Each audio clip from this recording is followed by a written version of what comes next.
Chittagong medical college হাসপাতালের আউটডোরের সামনের চিত্র। ইন্টার্ন চিকিৎসক ও মেডিকেল শিক্ষার্থীদের ৫ দফা দাবির কর্মসূচিকে কেন্দ্র করে ব্যাহত হচ্ছে হাসপাতালের চিকিৎসা সেবা। পায়ে ব্যান্ডেজ আর মুখে রাজ্যের অসহায়ত্ব নিয়ে বসে আছেন নগরীর ২ নম্বর গেট এলাকার জেবুন্নেসা।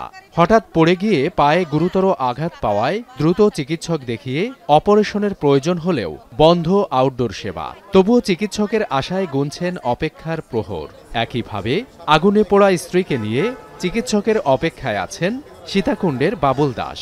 তা মুখে নিয়ে আসলাম, অপারেশন করাইতে হবে, ইমার্জেন্সিতে গেলাম। এখান থেকে বললাম যে ইমার্জেন্সি, ওরা বলে যে আপনারা এখানে আসেন।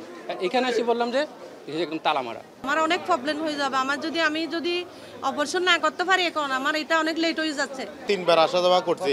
আজকে বলছে যে গত মঙ্গলবার বলছে যে আজকে নেওয়ার জন্য বলছে ভর্তি করে দেব। আজকে তো ডাক্তারই নাই।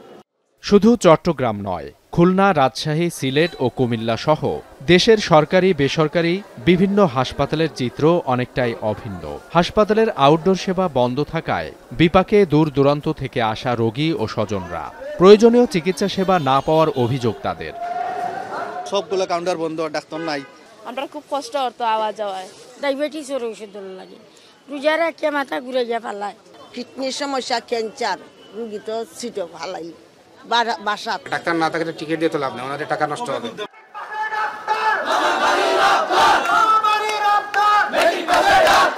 মূলত ডাক্তার পদবি ব্যবহার সংক্রান্ত রিটের রায় ঘোষণার তারিখ সামনে রেখে উত্তাল দেশের সরকারি বেসরকারি মেডিকেল কলেজ। কর্মবিরতি ও ক্লাস পরীক্ষা বর্জন করে সকাল থেকে বিভিন্ন ব্যানার ফেস্টুন নিয়ে মানববন্ধন ও বিক্ষোভ কর্মসূচি পালন করছেন ইন্টার্ন চিকিৎসক ও শিক্ষার্থীরা। কর্মসূচিতে অংশ নিয়ে সহমত জানিয়েছেন বিভিন্ন মেডিকেল কলেজ হাসপাতালের চিকিৎসকরাও। এমবিবিএস অথবা বিডিএস ছাড়া ডাক্তার লেখা যাবে না, যেটি অত্যন্ত যৌক্তিক একটি দাবি।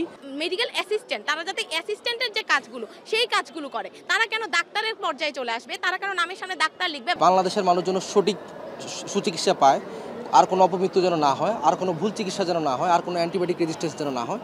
পূর্ব ঘোষিত ৫ দফা দাবি আদায় না হলে হাসপাতালে কমপ্লিট শাটডাউন সহ কঠোর কর্মসূচির হুঁশিয়ারি দিয়েছেন আন্দোলনকারীরা। এ অবস্থায় চিকিৎসা সেবায় দীর্ঘ দুর্ভোগের আশঙ্কায় সাধারণ মানুষ। সাবিত সারওয়ার, এখন।